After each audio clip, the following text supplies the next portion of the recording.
In association with Official Wrestling comes A Few Good Marks Podcast.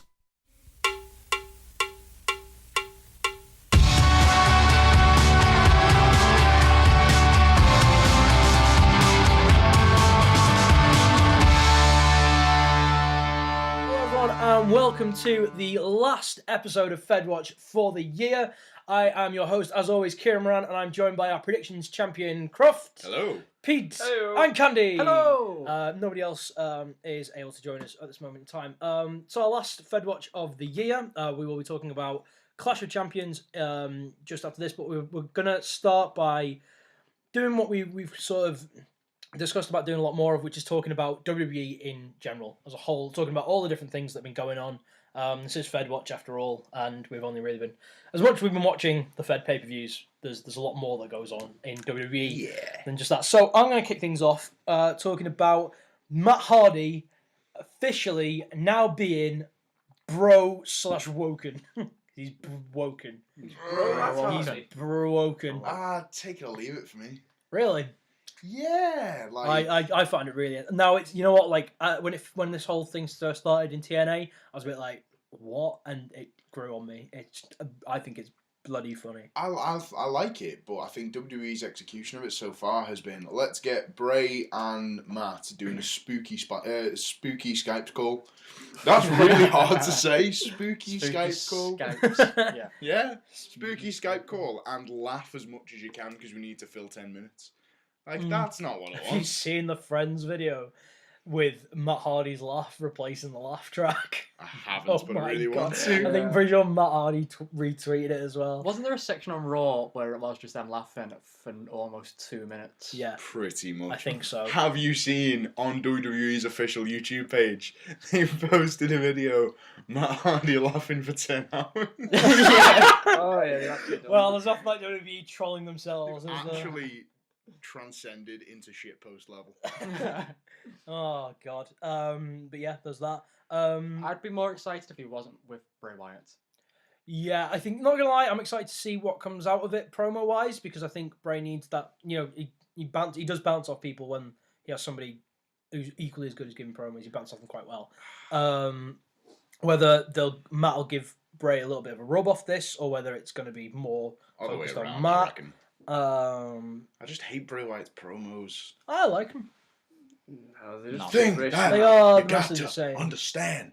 Oh no! You want to talk about really bad? Like, oh my God! We're not Logan. Yeah. But no, like, we're not on Clash of Champions yet. But the announcer can only speak in like direct syllables. Like, Who was the announcer? hey, yes, Not as bad as JoJo. Was it the usual SmackDown fella? Yeah, must have been. He's good. I like him. I think he follows me on Twitter. Yeah, man. Name drop that one. Going places. He follows what account name on Twitter? I'm not sure if it's at Peter Nori or at Azazel RWA. I have to check that. Follow both of those Yes. and the ominous. Indeed. And Official Wrestling. And at Mike Candyland while we're at it. And I think it's Saint KJ. Or is it Kieran Moran? I don't know. And Follow the me as well. Well, Croft Ominous on Instagram. if Kieran doesn't know his own Twitter, it can't be that good. No, so it's don't not. follow. I don't use Twitter at all. I'm not Sorry. sure why I still have it. Anyway, moving on winter's to slightly darker subject for this next one. In what sense? Is Rich Swann. Oh, come on, come on! Fuck's sake! I really wish I'd have swerved that. I really wish I'd have swerved that. But I walked right into the trap. Fuck. Anyway, Rich, come on. No Rich. one gets past Grand Wizard Pete. Anyway, Rich Swann, it was announced that he was arrested on allegations of, was it assault?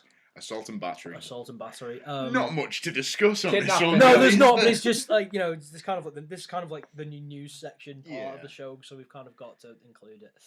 It's a touchy subject, isn't it? Yeah, it is. It's a shame. It's one of them. It's like, you know, like I don't think he's not been like charged with them yet, has he? He's just been arrested. No. I mean, the difficulty for WWE is how do you handle it? I think they've suspended him indefinitely for the time which being. is the correct way to handle it. The problem was he was #1 contender on 205 Live.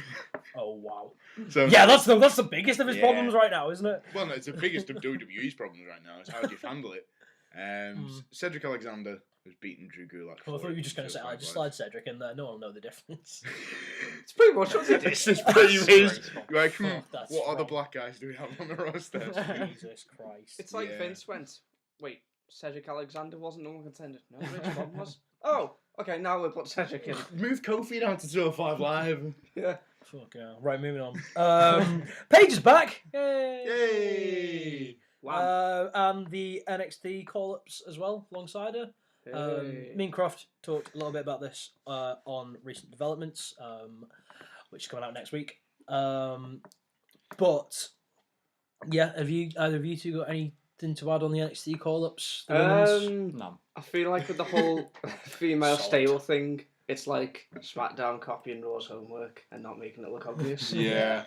And it's just not the same. Yeah, I No, agree. It's not as good. Absolution is the better team in literally every way. Yeah. They're all better in ring, mostly. And there's only 3 of them. They're mostly better in ring for the most part, Yeah. even Mandy Rose. They're all better at promos. Yeah, Paige is amazing at promos. I know Sarah Logan's really bad. I've mentioned Sarah Logan already, but If you haven't, please go and just watch that clip. just type it on YouTube, best promo ever. It's the one of Sarah Logan, basically asking Daniel Bryan something. I don't know what she's asking him. No one knows. No one knows. Something about has he ever been hunting? And has he ever eaten game meat? Have you ever Oh my tasted God. game meat? Have you ever tasted game meat? That well-known form of vegan. Yeah. Have you ever eaten game meat? No. And also, none of Absolution attack their own teammates. No. Yeah. They don't. And we all cringe when she wrestles. Absolutely shocking. The WWE tour of India was reduced to just the one super show, which I think we discussed. I'm not sure whether we discussed that on here or whether we discussed it in general. I think just in general, I think it's a good thing.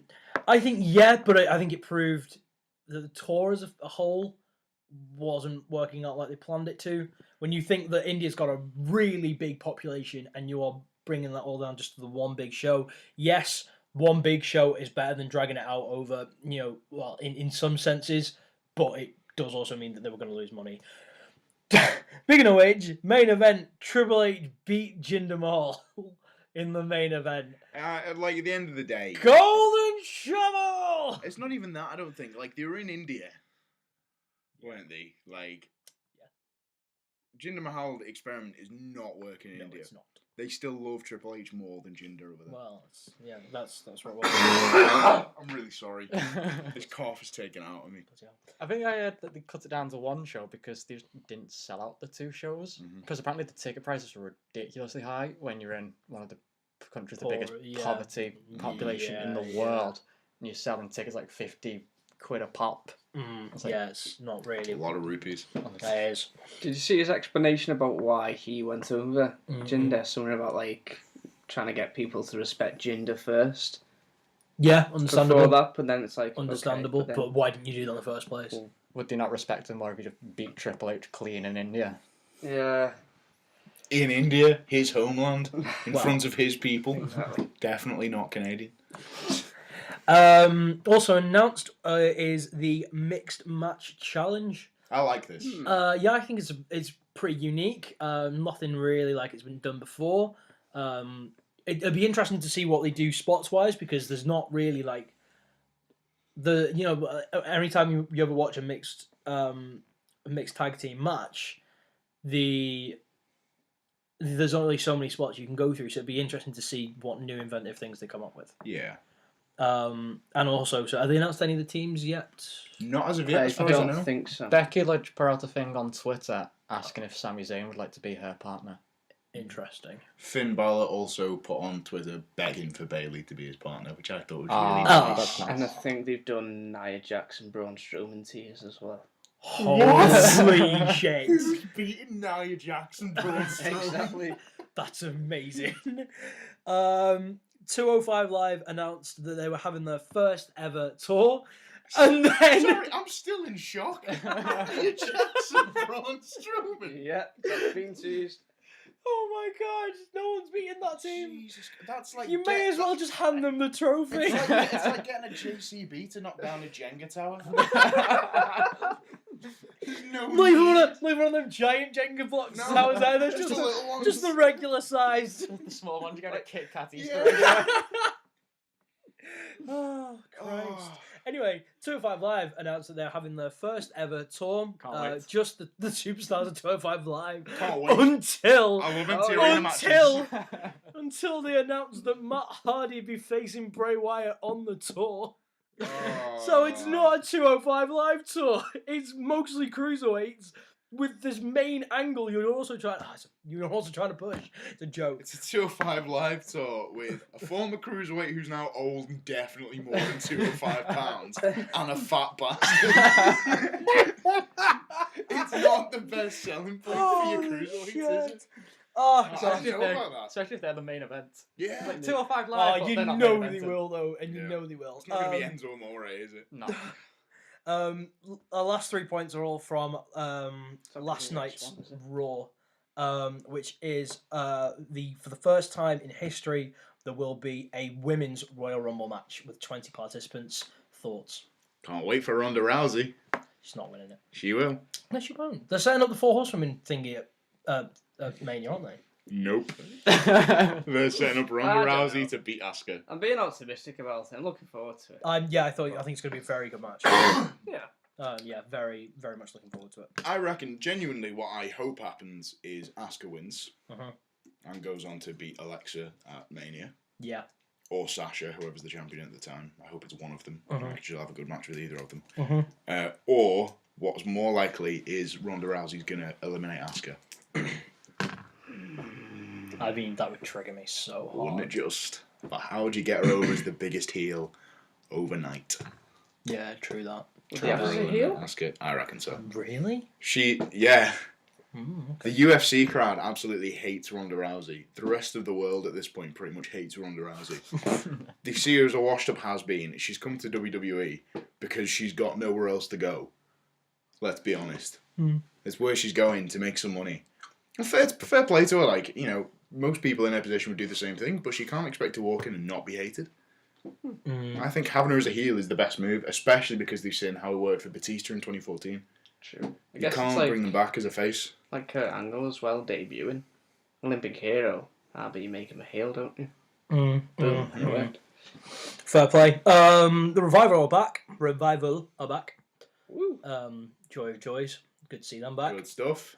Just in time for Rumble and Mania. Please don't get injured again. I thought it was a shame that Heath Slater and Rhino came back, only to be beaten by the Revival.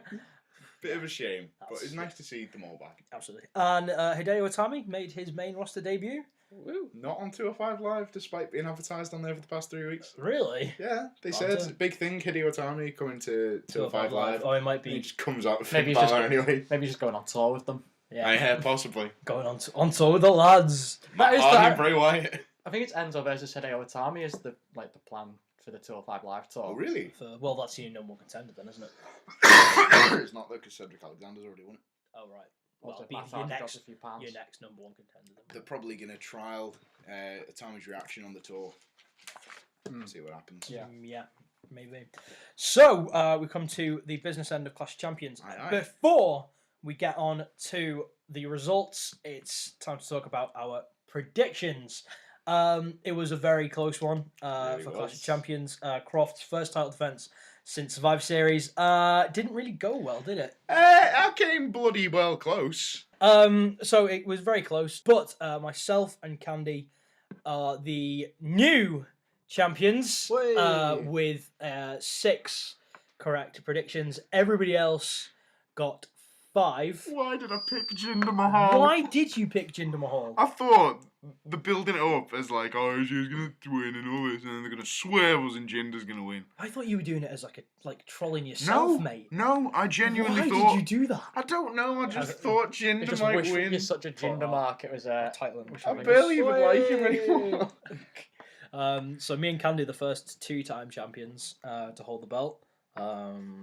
Yeah, And you won them both on a tie. I know, yeah, you've not. I know, yeah. Never been outright champion. Well done, Candy. Thank you. Indeed. Oh, bit harsh, but okay. Ah, well, you should have counted properly the first time. Not cheated. True that. You don't want So, to, really. Clash of Champions 2017 final pay-per-view of the year. Pre-show, Mojo Rawley versus Zack Ryder. Didn't watch it. Okay. It had a video package and it was on the pre-show. Like, no, stop that. Stick it on the main goddamn roster. Key. I'm gonna ask you to ask me a question now. Ask me if I'm asked about Mojo v Zack Ryder. Liam. Middle name, not. You don't have one. Croft. Are you No. honest? No, I'm not at all. No, neither am I, to be fair. But it just like it was strange seeing a rivalry that was that, like, you know, you could tell that the both of them were really going for it, even if no one actually gives a crap, which is a shame. But it was a shame seeing that type of thing on the pre-show. Normally it's just like a get the crowd pumped up thing, but it was like there were large parts of the match that were just really slow and that were really, like, you know, methodical, breaking down. It felt out of place. It was a decent match, but it felt out of place. Mojo went over. As Mojo should have gone over. Yeah, absolutely. Mojo, do you know what? One note I did make, I saw Mojo's promo that he did, as you quite rightly said, in his basement, Candy. Really good. That was a decent promo. That. Even Dave Meltzer on Twitter came out and was like, yeah, good promo, that.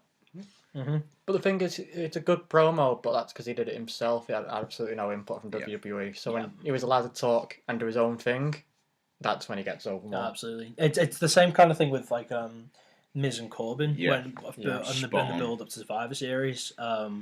The one they just didn't have, it was just the two of them on the, you know, going back and forth on the phones in their car. It was perfect. Absolutely.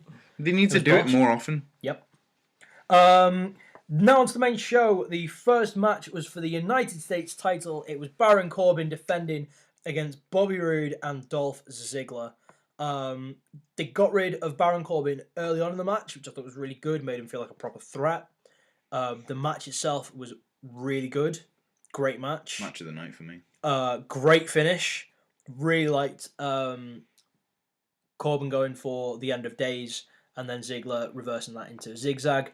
And Dolph Ziggler is the new United States champion. I thought the two finishers going on at the same time was really cool. A good way to get I thought it would have been really, really cool if Bobby Roode, if he'd have swung back, managed to get Roode's leg round first, and then also been hit with the zigzag, because it's still the same downward trajectory, isn't it? Yeah, if Roode had managed to go over and hit the end of days, he kind of, I think Roode kind of looked like he kind of just did he really? Yeah. I didn't see it properly. He didn't get his leg round fully. I That's think that a was shame. I think that was the designed spot. So Roode would have been out and Thingy would have been down. Yeah. Ziggler's the only man left. Because I watched it, I was like, oh, that was almost really good, and I rewound it to like double check, and like I think he just kind of like lands on his legs. I was like, oh, that was almost brilliant. It was almost the perfect finish. Question: yes, who was the babyface in this match?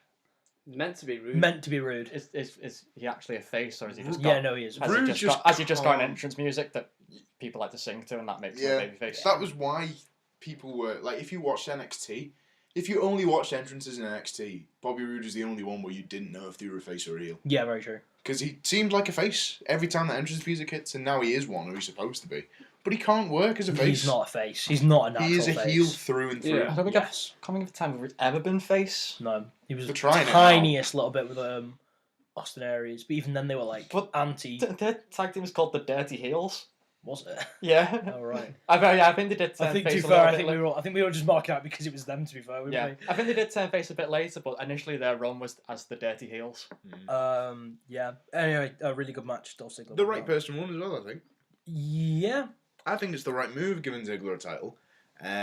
Just because if you don't, he's going. Yeah, he's fading out. I think he had a contract extension recently. This is obviously why. That would be why. And I think they've only done it to keep him around. But at the same time, it'll be good for him to say, "You're right to keep me around. I can still go." Yeah, because he can. He can absolutely put on. Especially with all the rumours of they're sending him back down to NXT. You know, that kind of stuff. It's nice to see. No, he doesn't need that. Absolutely. Next match of the night was for the SmackDown Tag Team titles. Obviously, Clash Champions. All four titles were defended. It was Aiden English and Rusev versus Benjamin and Gable versus the New Day versus the champions, the Usos. Loved the 12 days of Rusev. It was fantastic. I was popping so hard. How over are English and Rusev? Amazingly so. It was like it was the biggest pop of the night. Yeah. Amazingly As soon so. as Rusev turned up, That's one of my notes here, to channel my inner Alex, who unfortunately can't be here tonight. To channel my inner Alex, Rusev is so over. That was a really good Alex. I might just like go back, find like, I'm pretty sure she said that in the past, so that's why I've got the memory of it. I might just go back and find that and just make that like a little clip just to play. I think my favourite Alexism is when she says promo. Promo. Oh, Alex, oh, we miss you, Alex. We miss you. But yeah, Rusev is so over. Seriously, it was mental. Yeah. But it was a different type of 4-way tag team match. Yeah, it was weird. Because all 4 teams had one person in. You could only tag your own partner in. Where I've seen it done in the past, where they've done that, and they'll only have 2 guys in. You can just tag whoever you want. Yeah. This was interesting, but inevitably they did just split it into 2 separate matches. Yeah. Which was okay, but it slowed it down a bit, which is fine. It did drag the match out longer. But I think it was kind of worth it for the finish, because the end couple of minutes were just fantastic. Brilliant. I heard there was a spot where there was just 2 rest holds going on at the same time in the ring. There was. Yeah, they were looking at each other like tap out first, which was cool.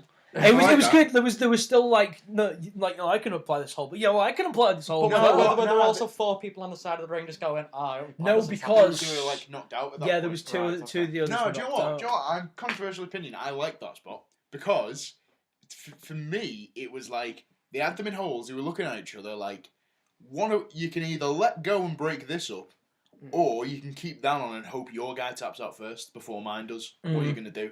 Yeah. I've never seen it before, and I quite like it. Yeah, I agree. It was quite good. If they did it with the right people instead of Aiden English and Chad Gable, or whoever it was. I think it was them too, yeah.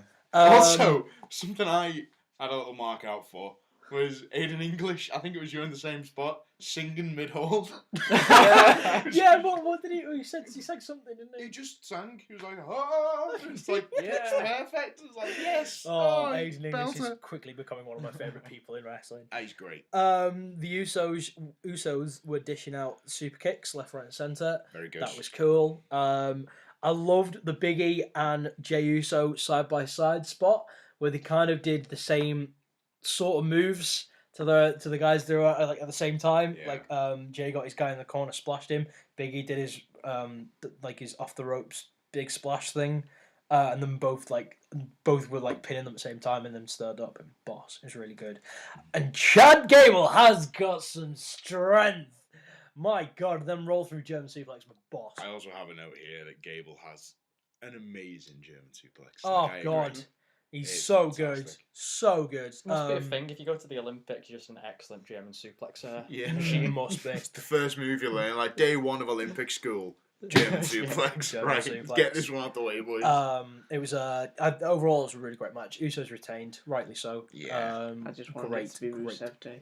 It's Rusev Day every day. Do you know what? I reckon this was similar to what I was saying about Hideo Itami on the 205 Live tour. I reckon this was testing the waters for Rusev and English as champions. To see how over they are on a pay-per-view, contending for the titles. And if they were as over as they were the other night, it was like, right, okay, we'll pull the trigger on it. Maybe. We'll see. I think, like, as over as somebody is, you also can't take away from the athleticism and how good the Usos are in the ring, regardless of how over somebody is. Because, I mean, the Usos are still pretty over as heel tweener champions. I mean, it would be good to see Rusev and English get a title shot, but I can only see the titles being on the Usos for a very long time. I think they'll definitely try a feud with them. Whether or not they'll win the titles next time, I don't know, but I think they'll definitely could be coming up against each other. Absolutely. Very soon. Next match on the card was for the SmackDown Women's title. It was Natalya versus Charlotte Flair in a lumberjack match. I loved that they were calling it a lumberjack, not a lumberjill. Little things, it just got. I was just like, yes. Absolutely yes. I noticed the lumberjill thing, and I was like, well, that's interesting. good that they're not doing the whole look at how different these women Exactly. are. Yeah. Actually, although multi-women matches irk me because if this type of match was going on, right, you get others. You know, like they did the thing with Carmella getting in the ring and teasing, cashing in, and it didn't happen. That's fine because that's an ongoing story that's always there. But they were just trying to cram. But the thing is with women's matches is they try and cram so much story into 10 minutes, and it just gets too much. Like this match should have just been Natalya getting everybody else on Charlotte. Granted, they had to try and put the Riot Squad over as well because they're a little bit new, but it's just too much. Like, you know, in a men's match, you don't get, like, say if it was AJ Styles versus Jinder Mahal in a lumberjack match, you know, you wouldn't get someone like Ty Dillinger just randomly running in trying to get his shit in. No. But because it's a women's match, it's booked, so everyone gets the shit in. Yeah. Everybody has to feel special because, oh look, we're showcasing the women. We promise we are. It's like, calm down. We know you are. Stop trying too hard to show off all the women at once. And the problem is they were trying to show off all the women Like, at and once. this is the And thing. all they achieved by doing it is showing how shit and how threadbare this how threadbare the SmackDown women's roster is. Because it's really thin in numbers. You have two faces on the whole roster. And Charlotte, this is another thing. It's like Becky all these and multi-women Naomi. matches. All these multi-women matches as well. Is like, and even though they'll throw all the divas into like a 10-man tag team match, like, and it's not needed. Like, you know, they've put on you know, they've at WrestleMania, for example. Now they've put in the Andre Memorial Battle Royal so that lower down guys can come out on WrestleMania. It's a nice thing for him. But in years past, that just simply didn't happen. But there'd still be multi-women matches, and it's like, you know, I'm not being like this. I'm gonna probably get a lot of backlash here, sounding like trying to, you know, sounding sexist. I'm not at all. I'm all for showcasing the women wrestlers as much as the men wrestlers, but it's got to be done in exactly the same way. So they are on a plane level, not so that just because they're women, everybody gets their shit in. Yeah, For me, it's a sore subject. It really is. it's throwing enough shit at the wall until something sticks to it. It really is. And like, the other thing I've got is confusing shenanigans cost this match. There was just way too much going on with, you know, the Riot Squad were attacking Charlotte, and then the Carmella, Tamina,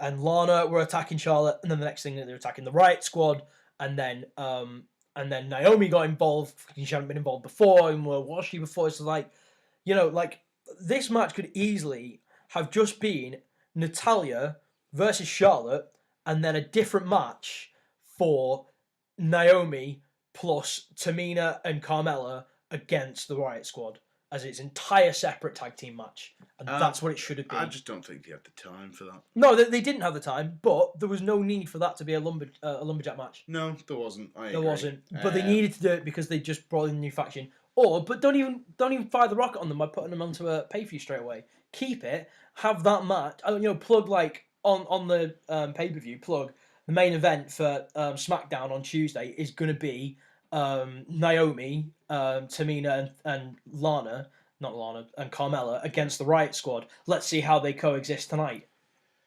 Or you just have them running at the end of the title match. Well, and kick the shit out of them. Well, both this different thing. Carmella It was cash in, which is what this is a different thing. No, it was an all right match. That, as I said, the things on the outside really cost Did it. Natalya not look a bit weak though? Because it was like basically 8-on-2. Yeah, exactly. Basically. Natalya But looked this is her. terrible. This was her. This is Everyone the was kicking thing. the shit out of Charlotte, and Everyone she has still said won. Natalya, like, is she retiring? I don't think she's retiring at all. I think this she's is. retiring. I think there's a gimmick change. This is I don't going. think This is. I think she's going away from the heart stuff. I don't think it's retiring. I think she might be off TV for a bit. Maybe, but she said she's turning her back on all of them, which was the only thing that she was really going on about. That was a bit weird though. She's like, "Oh, you turn your back on me." She's been heel for like 95% of her career. Yeah, exactly. But this, I think this could potentially be. I'm not going to reference WWE anymore. I'm not going to be Hart. I'm just going to be. I'm not going to show my roots anymore. Yeah. Which I think is going to good. change a theme from a remix of the Bret Hart theme. She's not going to wear I think pink it's- and black anymore. It's just She's all not going to black. wear black with like the road signs. So now she's just Owen Hart. Niece. Fucking It was an alright match. It was solid okay. I liked the Carmella tease mid-match. I liked the Carmella tease. I thought they were going to do it. That saved it. That really did save it. But yeah, this match was solid okay. Do you want Natalya needs to stop doing? The fucking yay taunt. The thing where she puts her arms up and goes, yay! Yeah. Fuck off with that. Like, Jesus Christ, just nothing wound me up watching that pay-per-view more than that. Than any show in WWE. This pissed me off the most of anything I've seen in wrestling this year. I'd rather watch the Young Bucks on repeat for 3 weeks. Wow, this must have really pissed him off, folks. Right. Go back and watch it and tell me it's not the most fucking annoying thing going. It is annoying. Anyway, Jesus, moving on. We spent enough time on that match as it is. Next match was Breezango versus the Bludgeon Brothers. Straight up squash. Bludgeon Brothers won. As they should. Absolutely. I think the Bludgeon Brothers, their music needs re-recording. Do you reckon? I think it just sounds so MIDI. Just sounds like it was done on a computer. It needs to be done with so you can tell it's proper guitar. Mm-hmm. You know what I mean? Like that proper raw amp feel. It just sounds too perfect for me. For the type of characters that they are, it needs that grit to it, and it just sounds too perfect. Yeah, I would just I'd have them coming out to the sound of a Viking longboat. Just a storm. I don't think the in-ring promo was necessary. I think they could have done that backstage. I liked it, me. I didn't at all because I think it just I don't know. It was just weird seeing them two in the ring. Like Kane and the Undertaker would not have done an in-ring promo like that. Granted, these aren't Kane and Undertaker. That was a really bad example. But they're that same sort of towering menacing brothers. Yeah, but connection. they can talk as well. They can, but I'd prefer to them to backstage. I don't know why. But even just in a backstage, guys, can we get a word after your match? And they said the exact same thing. No, because I hate that shit. I hate Charlie Caruso coming after every match and going really awkwardly, Baron, you really fucking sucked out there, didn't you? Can we get a word about how much you fucking dropped the ball tonight? That was my favourite part though, when she just came to Baron. She was like, "Seems you're a bit shit recently, Baron." Yeah. But why does she keep interviewing the losers? Why is she there? It's like Charlotte just beat 8 women to win. Charlotte was on Talking Smack. All the champions were on Talking Smack. Oh right, yeah, and Ziggler just won his first title. He was also God knows how long, and why not talk to him? Because they're on Talking. Who gives a shit about Talking Smack? I also loved Baron Corbin after she interviewed him. She came in the door. He came in the door on the right, as if he was walking down the corridor. Charlie stopped him, interviewed him, and then he went back to the door and came in from. Oh dear.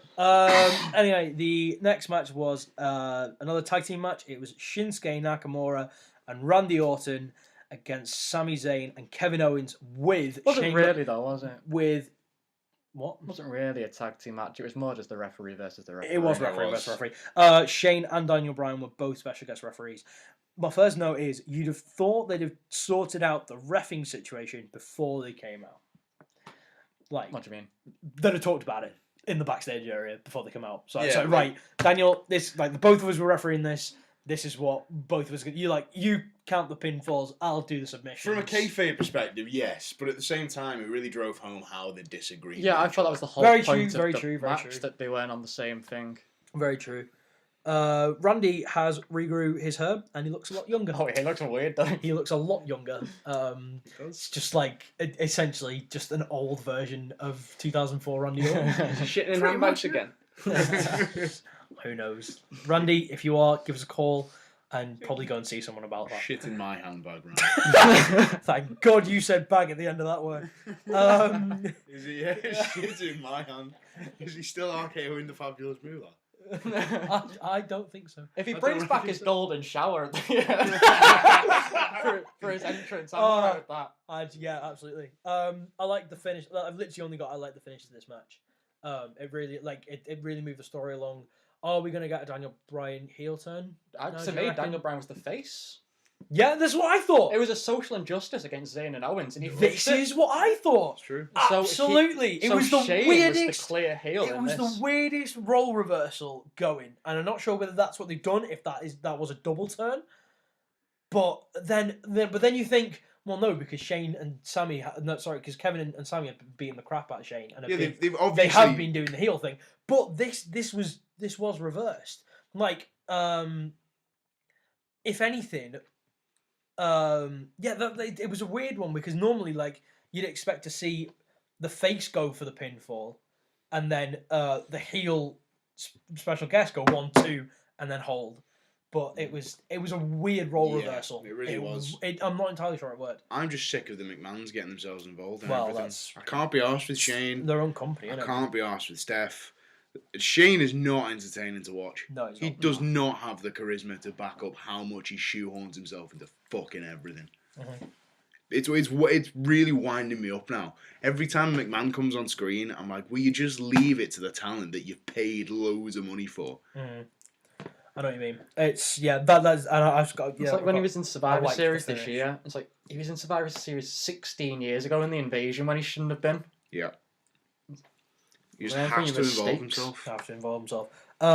So, final match was Jinder Mahal versus AJ Styles for the WWE title. Jinder has really come far in his performance. He did really, really well. AJ made him look $1 million. As wasn't a fan of his shit-coloured gear. No, neither was I. But he really come far. The Singh brothers barely got involved as well. Yeah, as they said they wouldn't earlier in the night. Yeah, absolutely, which was fun, which just made for a better match. Yeah. The crowd were really not into this match. Well, I'm not surprised. They were tepid. They were a combination of hot and cold. They were hold. Never did I think we were going to get a Tapsman reference. I thought when I wrote that down, I was like, when I wrote that note down, I was like, yeah, I'm going to throw some burnt face man into this podcast. I reckon this match could erode metal over a period of time. Right. AJ Styles retained. It was a very decent match. It wasn't match of the night. No. But AJ Styles is a pro and carried Jinder right the way through that. It was really good. State of Jinder's nipple though. Mate, oh my god. Have you seen that, Candy? No, not Jinder's. I haven't inspected Jinder's nipples. It's been all over Twitter. Jinder had like a massively roidy nipple. Right, doesn't surprise me. It was crazy. It was bad. That was the final pay-per-view of Candy. I have one thing to final add. pay-per-view of Candy. What? I don't like the fact that all the pay-per-views just kind of look the same and feel the same, like in sets and stuff. Yes, agreed. This one, with all the gold and the Roman stuff, I thought it came off a bit more special than it usually does. Yeah, And like they lit the crowd. Actually, I don't know if they lit the crowd, but there's a lot of gold everywhere, and it was all going around. I was like, yeah, this feels like a proper pay-per-view about champions. Yeah, I'll applaud them on that one. Yeah, true. I think that would mostly to do with them having the same colour scheme for most of them. Be it for SmackDown and Raw, they're generally red or blue pay-per-views, aren't they? Like Backlash was in blue, Extreme Rules was in red. You know what I mean? I have a big gripe with Clash of Champions on from a grammatical point of view. You can't use Clash of the Champions though. No, because WCW. No, not for that reason. Because it's Clash of Champions, and yet no champions clashed. A champion clashed with someone challenging for their championship. You're saying Survivor Series should have been Clash of Champions because Survivor Series was Clash of Champions and Clash of Champions was the champion trying to survive. They should have switched names for what the events were. Well, fucking paradox to end this. If only there wasn't 25 years of Survivor Series to go back on, that would have been brilliant. Well, they haven't been doing the champion v champion thing at Survivor Series. That's a relatively new thing. It is a relatively new thing. So just save it for Clash of Champions. Well, no. Yeah. Yeah, let's just ignore 25 years of history. It's not though. It's no, because you go back to Survivor Series as a normal pay-per-view and have all the champions done. Yeah. Like Clash of Champions, all that would be all right. Yeah, that would be all right. Anyway, so any other thoughts on Clash of Champions apart from the grammatical error? Apart from the glaring grammatical error, it was good. Yeah, I thought it was a really good show. Some really good matches on there. The last two matches were okay. They were very the tag match with the two refs in was very storyline driven. There wasn't much else to say on that. It worked really well in the ring together. So I think it was Sami Zayn and Randy Orton worked really. I was just noting that chemistry between the two of them worked really well. It was program between them two would be pretty cool. I thought it was great to see Sami and Nakamura back in the ring again. Yes. Oh, yeah. When I saw that, I was Since- like, "Ooh, I fancy going to watch NXT take over Dallas again." Yeah, that fucking that debut. Because I'd completely forgotten about it, and then I saw them in the ring, and I was like, "Oh, I remember this. So, I remember how wrecked I was." Did it get an watching this the NXT first chance? time. no, it did. Oh, maybe it did. Like, because I'm when not sure. when AJ and Finn were in the ring together, It people did. started I'm chanting. pretty Not sure AJ it and did. Finn. It was Finn and Joe. Or Mhm. Finn and someone or Joe. someone. It would have been Finn and Joe. They had a big No, it was Finn and Nakamura. Rude, I think. Oh, right. Or Finn and Nakamura. Might have been Finn and Nakamura, and it got an NXT chant. And No, it was Rude and Nakamura, I think. Or It Rude was and somebody No, from NXT. no, I think it was Finn and Nakamura because people started chanting NXT, and then other people started going, "No, hang on, New Japan." Oh, So there was a yeah, conflict yeah. in New Japan NXT chant. I remember it was Tamina and Nia Jax. Oh, Yeah. The clash of the year. Nia Jackson, Braun Strowman. Right, so What a team. we'll leave you on that. We'll yeah, See, excited to see. see. Anyway, folks, we will see you next week for our awards ceremony. Forgot we called them the Markies, like Markies. like Grammys, but for marks. I like how that had to be explained. I've There's got going into, to be someone I've got sat at into- home like, I swear to God, if they don't fucking explain what this means. It's just that should I'm be the not listening. tagline, shouldn't it? I'm unsubscribing. Anyway, no, don't leave us. Subscribe. Please, one person, don't leave If us. you could Marks Network. Anyway, that is our final FedWatch for the year. We will see for FedWatch. We'll return at the 2018 Royal Rumble. Looking forward to it, That's boys. going to be good. So we will see you then. And since we won't, you won't hear from us until then. Have a very Merry Christmas. A very happy New Year. Well, we'll see them before the New Year. That's why I was just leaving. Merry Christmas. Yeah, well. Ruined it. Fuck you!